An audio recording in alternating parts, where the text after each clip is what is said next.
Welcome to this special edition of HBM's Crypto-Corner. 60 years of Bigfoot. We have here, this is from BigfootEncounters.com, the strange story of America's abominable snowman, the Jerry Crew story, by Ivan T. Sanderson for True Magazine, 1959. Here's a photo of Sanderson, 1911 to 1973. And this is the story. That's Jerry Crew with Andrew Genzoli. Andrew Genzoli was the editor of, I believe, the Humboldt Times, or maybe I think it was the Humboldt Times, and it was 60 years ago. Matter of fact, 60 years ago this Friday that the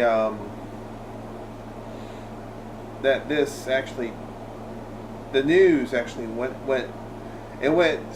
First it was regional, and then the AP picked it up, and it went worldwide. That's one of the casts that Jerry Crew made right there. I believe the originals are in the Willow Creek China Flat Museum. If you guys saw my videos from last year when I went to California, you saw my tour of the Bigfoot wing of the Willow Creek China Flat Museum. So, somewhere in the wilds of California, there is a gigantic creature which walks on its hind legs, leaves huge human tracks, and is scaring the hell out of everybody. What is it? Nobody knows. Yet. One of the world's foremost zoologists, Ivan T. Sanderson, is also a widely traveled explorer, a veteran animal collector of both known and previously unknown animals.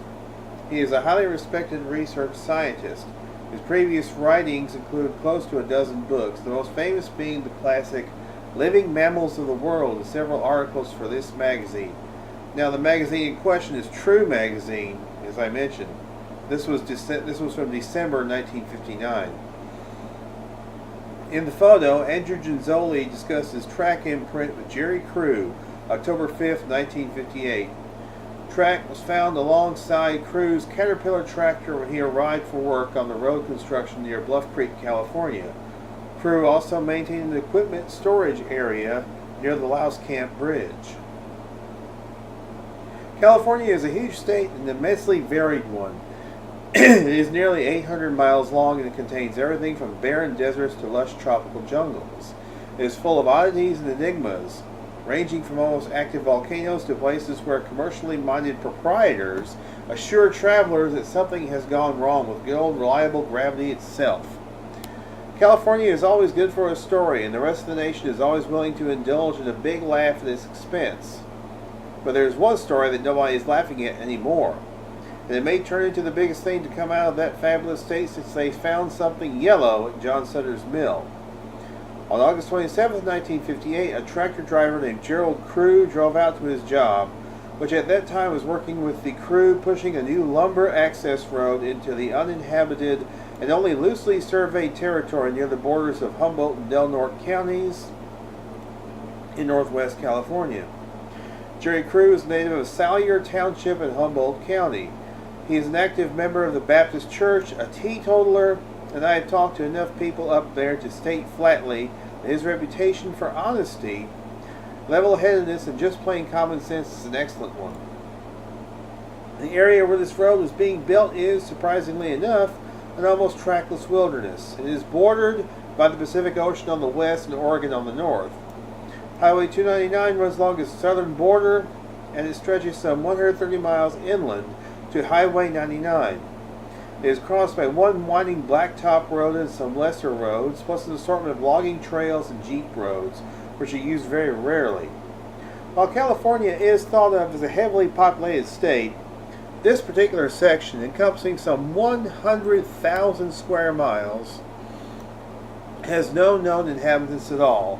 Almost anything could be living there, and nobody would be the wiser. If this sounds far-fetched, remember that it was only a relatively few years ago that a Stone Age Indian named Ishi, the last survivor of a race of men long believed extinct, walked out of the forest and surrendered himself to a startled slaughterhouse butcher in Oroville, California. Oroville is only about 65 miles north of the state capital of Sacramento, and a good deal closer to civilization than the remote spot where Jerry Crew found the first evidence of the snowman. Crew's crawler tractor had been left overnight at the head of a new road, about 20 miles north of the point where it branches out from the narrow blacktop that runs through the Hoopa Indian Reservation from Willow Creek to a place with the delightful name of Happy Camp up near the Oregon border. Jerry was an older member of the crew employed by a Mr. Ray Wallace, a subcontractor to the firm Block & Company, which had contracted with the Public Works Department on behalf of the National Park Service to build the road. Jerry is a local man. Most of his fellow workers were also local men, and included, among others, his level-headed young nephew, James Crew, and two experienced loggers of Hoopa Indian origin. The country is extremely mountainous. As a matter of fact, in most places it is almost vertical, so that you can only go up on all fours or down on your bottom. He is clothed in the closed canopy of enormous spruce and other conifers, beneath which is a spreading subcanopy of broad-leaved bushes and small trees, while the ground below is covered with a mat of mosses and beautiful ferns. No matter how high you climb, the dense foliage and mountainous geography make it impossible to see, at best, more than about 4 square miles. The road on which Crew was working crawls laboriously up the face of the western wall of a valley that encloses the stream known as Bluff Creek. All along this mountainous trail there are the stumps of vast trees cut and hauled out, and the great dozers and crawlers clank and roar in the hot summer sunlight as they gnaw their relentless way into this timeless land.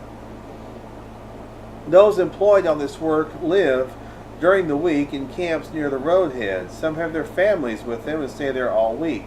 Others go home to nearby communities on Friday nights and return on the following Monday morning. Jerry Crew's practice was to return to his family over the weekend, leaving his machine parked at the scene of the current operations. He had been on this job for 3 months before the eventful morning of August 27, 1958. What Crew discovered when he went to start up his cat that morning was a series of footprints that formed a continuous track to, around, and then away from the machine. Such tracks would not have aroused his curiosity under normal circumstances because there were 36 men at that roadhead, and the newly scraped roadbed was covered with soft areas of mud alternating with patches of loose shale. What did startle him, however, was that these footprints were of a naked foot of distinctly human shape and proportion, but by actual measurement a whopping 16 inches long. His first reaction was to consider them a hoax. Crew had heard of similar tracks found by another road gang working 8 miles north of a place called Corbell on the Mad River earlier in the year. Jim Crew had also mentioned having come across something similar in this area. Being a practical, matter-of-fact person, he felt considerably annoyed that some outsider should try to pull such a silly stunt on him. He told me that he suspected an outsider because, while his fellow workers liked a harmless joke as much as any man, he knew that this job made them far too tired to go clomping around in the dark, making silly footprints in the dirt. Then he got to thinking about this outsider, and wondered just how he could have gotten there without being spotted, passing the camps farther down the road, and how he had gotten out again, or where he had gone to. Jerry followed the tracks, and that is where he got his second shock. Tracing them backwards, he found that the tracks came almost straight down an incline at about a 75-degree angle onto the road ahead of the parked cat. Then proceeded down the road to one side, circled the machine, and finally went on down toward the camp. Before getting there, however, they cut across the road and went straight down an even steeper incline, and continued into the forest with a measured stride that varied only when an obstacle had to be stepped over, or a bank was so steep a purchase had to be obtained with the heels only. Stride was enormous and proved, on measurement, to range from 46 to 60 inches to average almost twice that of his own. Crew's fellow workers refused at first even to go and look at this preposterous nonsense that he said he had found. But eventually some of the men, who had to go by that way, agreed to take a look. Some of them, Jerry tells me, looked at me real queer, but there were others who reacted differently. All of them, it developed, had either seen something similar in that general area or had heard similar tales from friends and acquaintances whom they regarded as reliable. Only the Indians present said nothing. Then they all went back to work. Nothing further happened for almost a month. Then once again the same monstrous footprints appeared overnight around the equipment and also farther down the road toward the valley and around a spring. Still, however, the matter remained a purely local affair for another 3 weeks, the details known only to the men working on the road and their immediate families.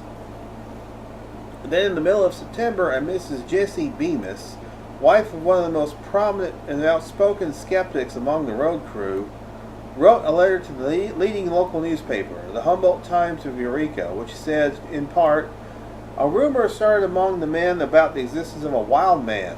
We regarded it as a joke.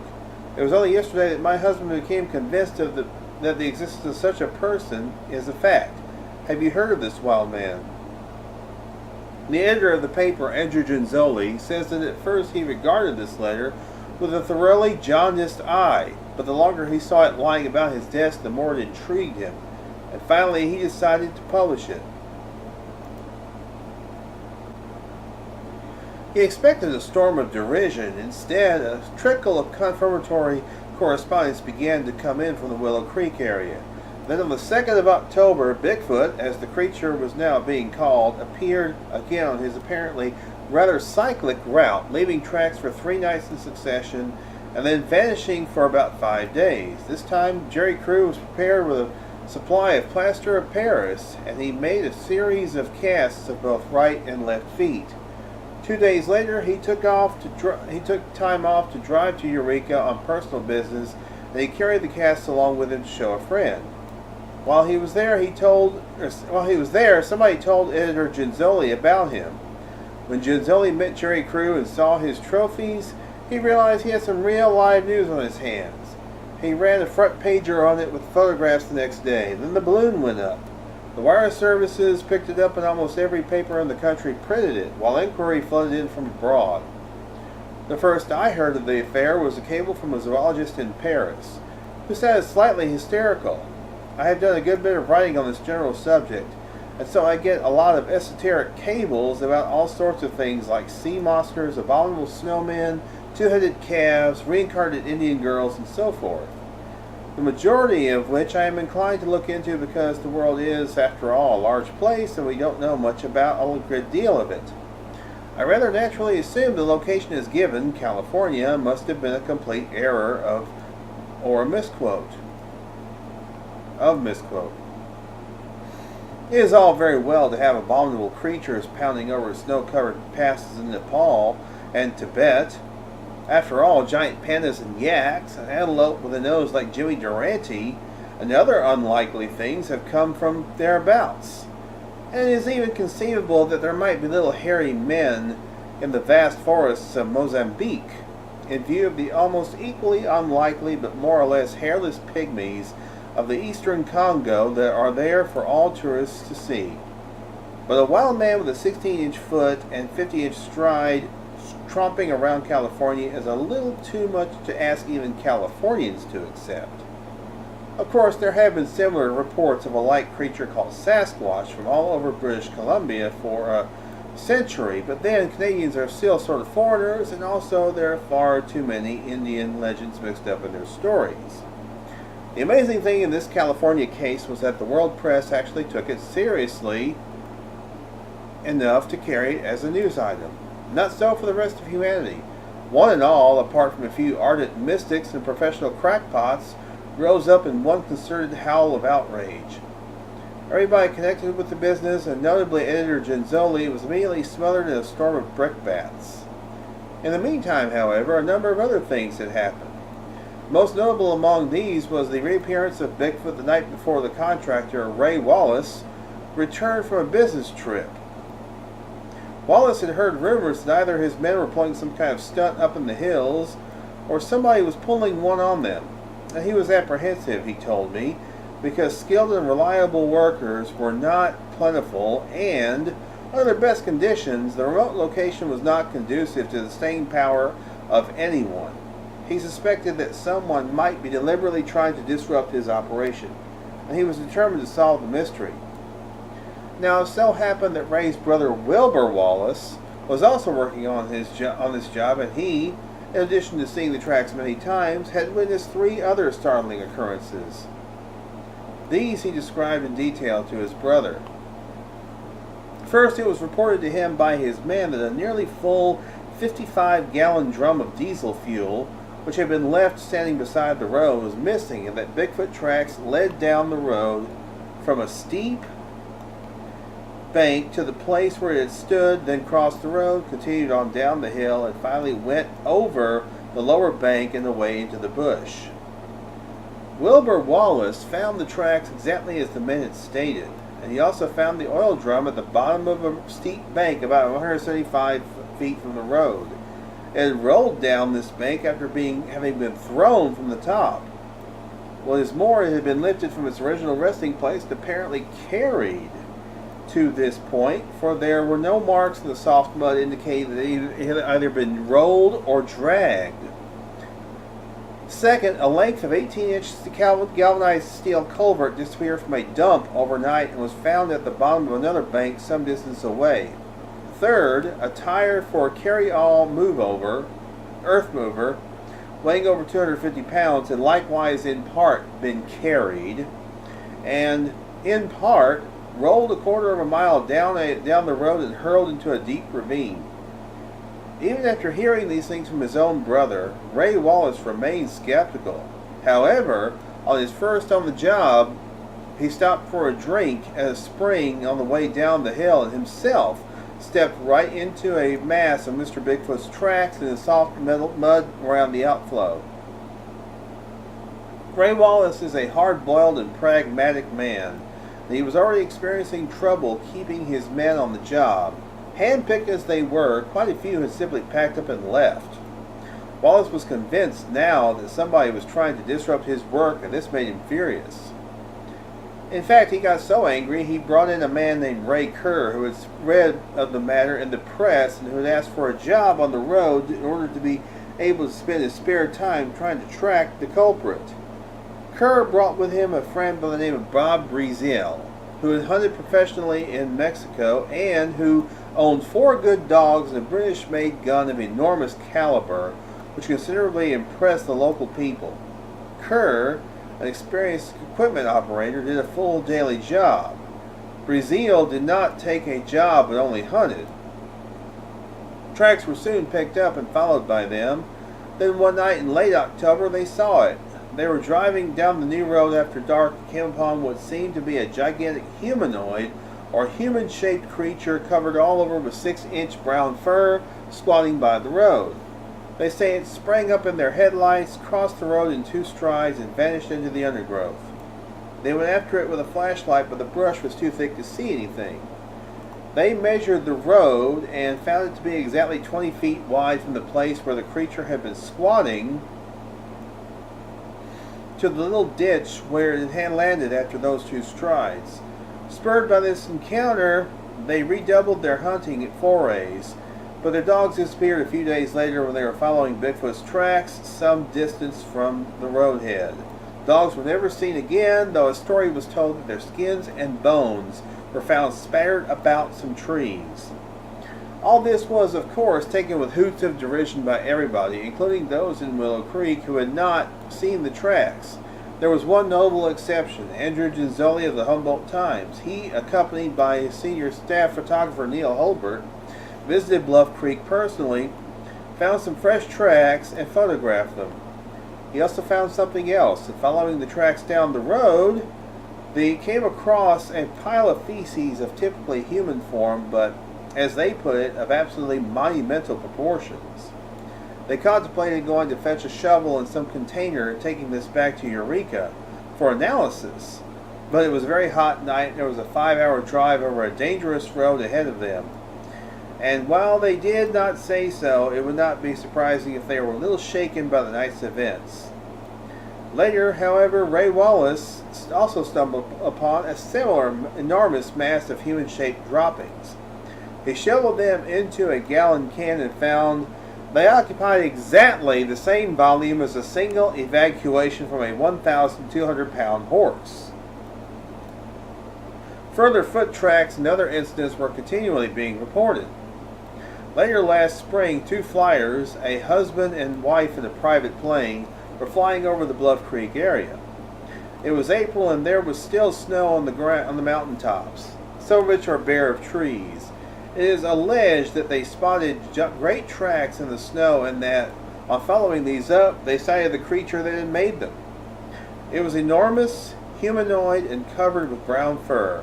I'm still trying to locate this couple, but at the time of this writing, I have not identified them. Other recent reports are more easily pinned down.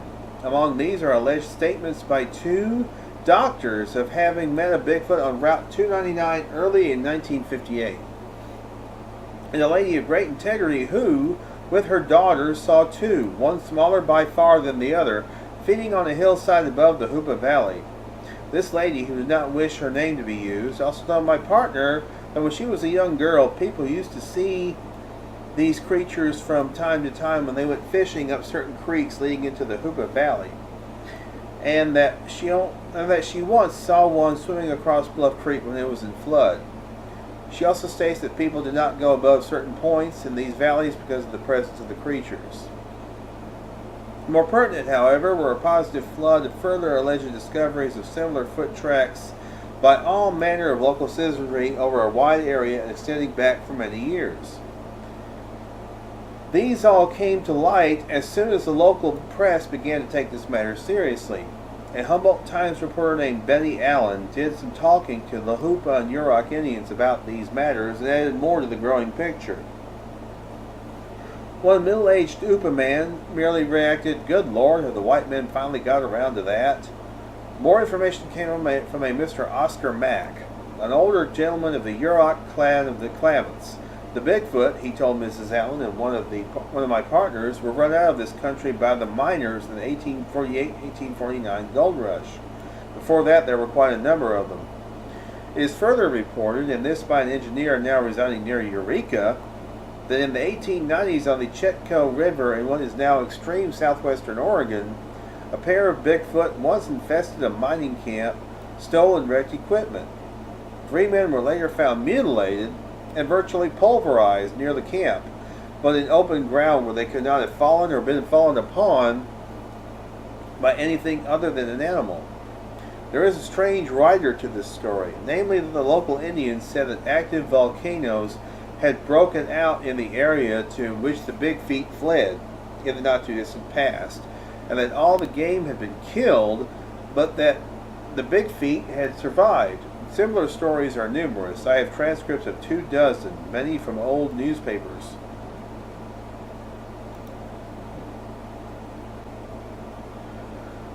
The most recent development came to my attention as I was writing this story. On August 16, 1959, 2 men, John W. Green of British Columbia and Bob Titmus of Berkeley, California, found more Bigfoot tracks 23 miles up the new road.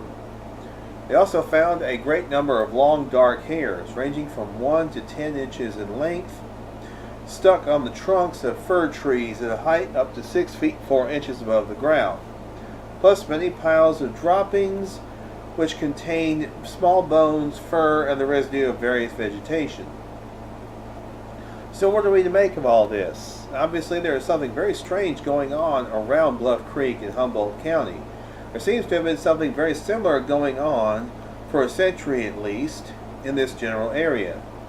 Crazy as it may seem, the whole thing cannot simply be dismissed as a lie, and nobody has yet been able to think of any way in which such a thing could have been perpetrated as a hoax or publicity stunt, or how or why.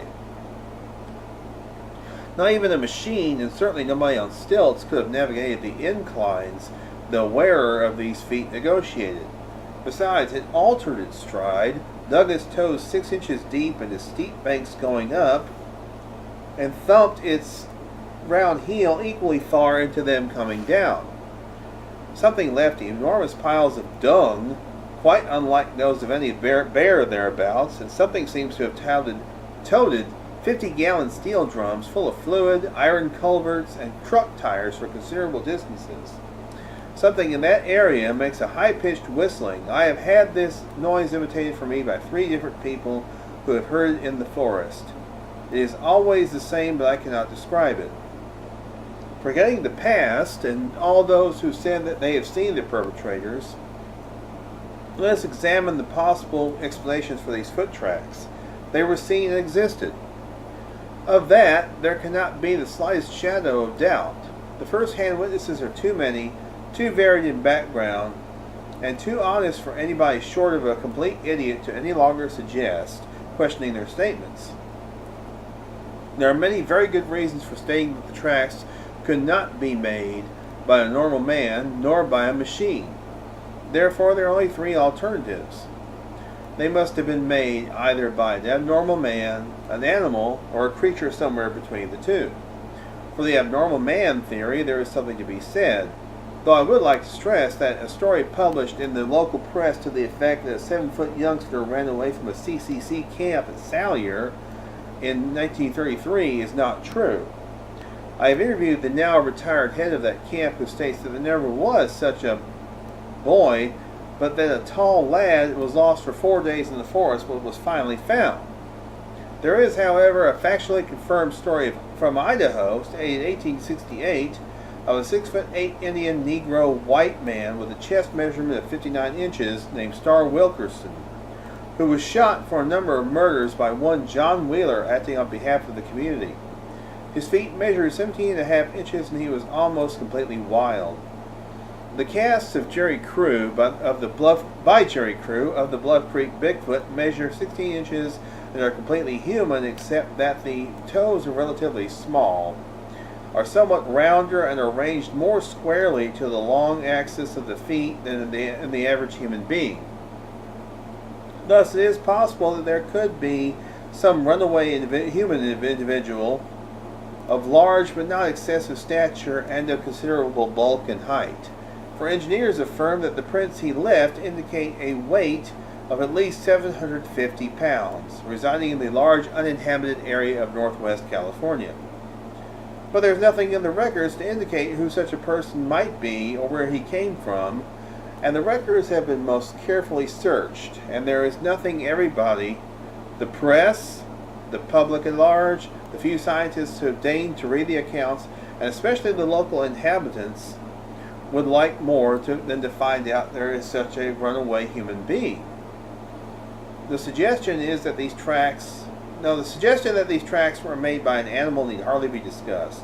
The only animal that might be suspected is a bear, of which there are some of the black Euarctos in the surrounding areas, but not, strangely, in the Bluff Creek Valley, and just conceivably some grizzled brown dish-faced Arctos bears, commonly called grizzlies.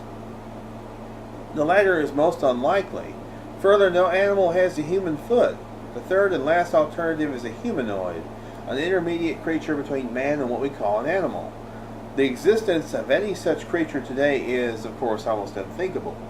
Yet the bones of just such intermediates, and of several grades from the bent-legged Neanderthal submen to the studded-brained Pithecanthropines, say that 5 times fast, Pithecanthropines of China and Java, and the pygmy Australopithecines of South Africa with their half-simian, half-human anatomy, and the gigantic 8 to 12 foot human-like called Gigantopithecus of southern China have now been unearthed. There were giants in those days. Could some have survived? Above all else, could they have ever lived in North America and survived in of all places, California? The astonishing thing is that they could well have done both. We now know that there were men on this continent before the last ice advance, and during the last million years during which man evolved, many large and less competent mammals crossed back and forth between the old and new worlds in the northern hemisphere. The elk, mammoth, brown or dish-faced bears, and lesser folk like the beaver, marmot, mink, and others. Why should not have submen or ape men that were resident in what is now northern China have done so? And if they did, why should not they, like the moose and elk, have survived the southward ice advances? Even if mammoths, mastodons, the giant beaver, and a large lion did not. After all, some ape men made tools and they may have made fire. They would have been better equipped to survive the cold, even if they did not immigrate southward from during the ice ages. If they survived, moreover, to where would they retreat? Obviously, to those highly inaccessible areas not populated by modern man. And one such place, strangely enough, is the northwestern tip of California. Before you are tempted to scoff and put this story down, bear a few things in mind. This area extends over 100,000 square miles, and nobody lives there. Apart from the higher ridges and mountain peaks, the ground area is completely concealed from the air by forest. It has never been properly surveyed or mapped. Yet for all this, the area is well watered, overgrown with berries, full of small game, and never completely snowed in. Though it nestles in the midst of civilization, it is completely uncivilized. Almost anything could be living in there. From the evidence, something is. Will somebody please do something about it before it is too late? So that is the article about Jerry Crew. Jerry Crew, 60 years ago. Really amazing. 60 years that we've had the name Bigfoot. Well, the name, when I say Bigfoot, I mean the name for these hairy hominoids. There was also an Indian chief named Bigfoot, but that does not apply to what we have here. So anyway, I hope you enjoyed this, and we're going to close out with Tom Yamarone's song, Jerry Crew, He Knew What to Do. Y'all be good or be good at it. And starting back in 1958, Jerry Crew got things started around here. So I'm going to start the day with a song called Jerry Crew. Well, I picked up my paper last Monday Eve. Saw a picture on the front page I just couldn't believe. A serious man holding a giant foot cast. Well, news of this image was bound to spread fast. Well, who was this man who brought this image to us? His friends and his family say he's a guy they can trust. He saw some things on Bluff Creek that he couldn't explain. Now he's all over the front page. What was his name? Jerry Crew. He knew what to do. Yeah, Jerry Crew. Those who believed him were but a few. Ah, that didn't stop Jerry, 'cause he knew what to do. Yeah, he knew what to do.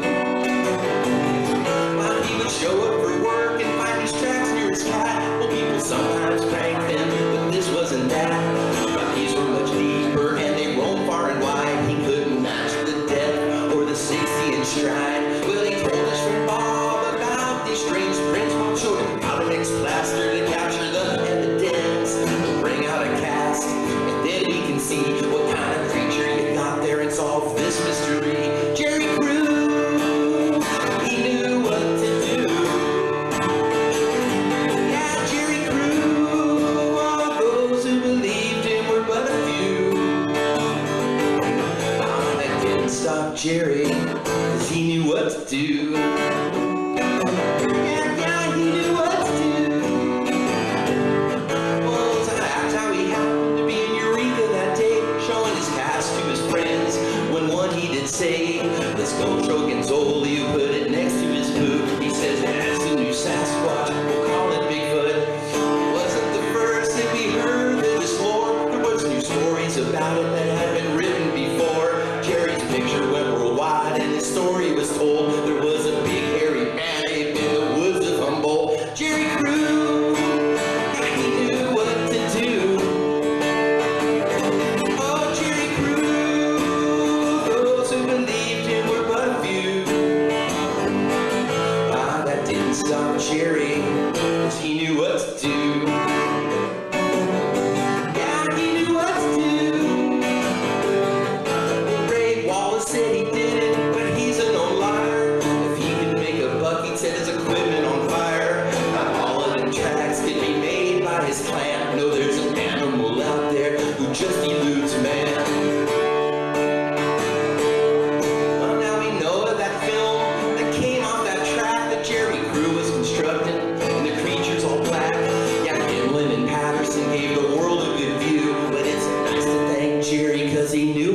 you, Jerry Cruz.